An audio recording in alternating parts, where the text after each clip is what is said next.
Hey, what's up you guys? In this video, I will show you how to add multiple pictures to Instagram stories. So let's have it.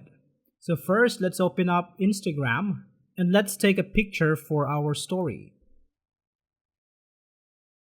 Now go to your gallery and choose pictures that you want to use.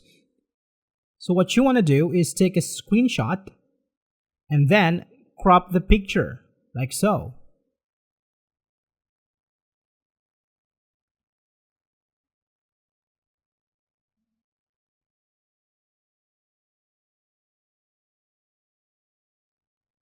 Go back to Instagram, tap on the story, and tap on paste.